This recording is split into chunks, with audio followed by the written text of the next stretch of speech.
peringkat masjid dia boleh cadang tambahan allowance untuk imam ataupun jawatan kuasa.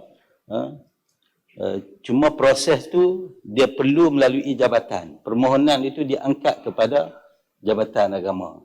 Maksudnya di peringkat jawatan kuasa masjid boleh mencadangkan penambahan. Sebagai contoh, mungkin ada setengah masjid imam dia ataupun pegawai dia kaki tangan kerajaan yang dah ada pendapatan tetap, mungkin tak jadi masalah. Tapi ada masjid-masjid yang imam dia tak ada penjawatan tetap, melaksanakan tugas tu macam yang kita sebut, untuk nak pastikan qaryah dia tu ada imam. Jadi kalau perlu di peringkat jawatan kuasa boleh mencadangkan penambahan kepada elan imam, dan persetujuan itu diangkat kepada Jabatan Ehwal Islam Agama Islam Kedah untuk diluluskan.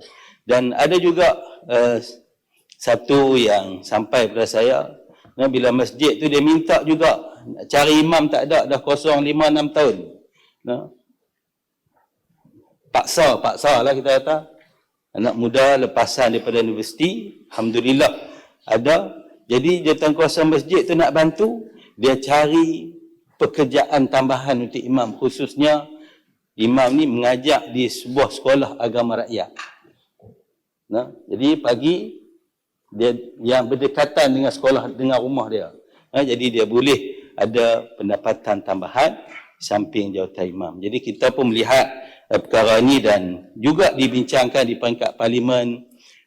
Kita pun pernah jumpa dengan Habib Menteri sebelum daripada ni untuk mengutarakan supaya ia dikaji semula allowance ini, tapi setakat hari ini masih lagi belum kita nampak ada peningkatan kepada allowance imam dan juga pegawai-pegawai masjid.